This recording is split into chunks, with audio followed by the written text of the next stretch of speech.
Nirvana Sunshine. Tu sais, pour beaucoup de personnes de ton entourage, ils vont pas comprendre qu'est-ce que c'est d'être médium en fait.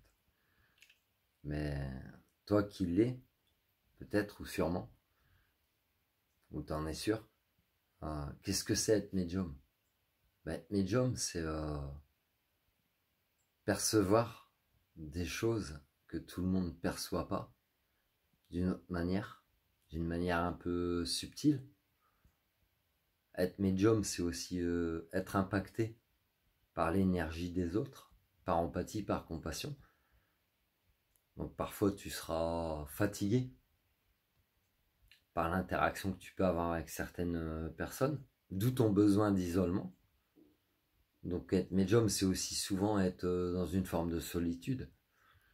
Ça veut pas dire que tu es en mode célibat ou ascétisme, mais tu auras besoin de cette solitude pour te retrouver toi-même. Être médium, c'est aussi peut-être vivre toute une palette émotionnelle, c'est-à-dire la compréhension, de l'admiration, mais aussi de la moquerie, de la colère, parce que tu peux susciter la colère, tu peux susciter la jalousie par rapport à ce que tu vas y mettre en fait comme vibration, comme lumière. Tu peux susciter plein de choses en fait émotionnellement. Donc être médium, il y a des personnes qui peuvent penser que c'est un pouvoir magique, ou que d'autres personnes qui peuvent penser que c'est de la connerie. D'autres personnes qui peuvent penser que t'arrives comme le sauveur en fait. Tu es tout et rien de tout ça en même temps en fait, si tu veux. T'as juste à être. T'as juste à être toi-même. Et toi déjà quand tu vas retrouver cette façon d'être à ton rythme, d'être toi-même, bah tu vas te retrouver, mais pourtant tu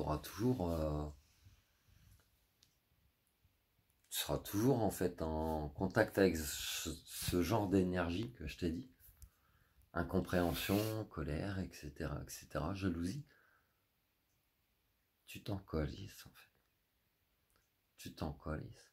Et c'est ça d'assumer ta médiumnité, parce que dans ton parcours de médiumnité, tu t'apercevras que à certains moments donnés, c'est comme si tu n'acceptais pas ta médiumnité ou que tu ne savais pas quoi en faire.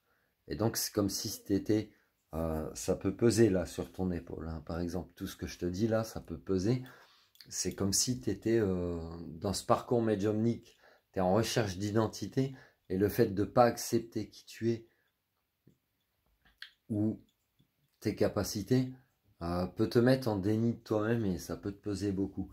Après, libre à chacun d'utiliser ses capacités comme bon lui semble, ou de ne pas les utiliser, etc. L'univers, s'il te pousse au cul à les utiliser, pose-toi la question, c'est peut-être ça en fait ma fonction dans ce monde.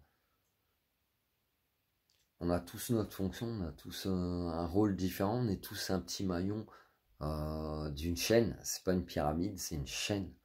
En fait, c'est un cercle.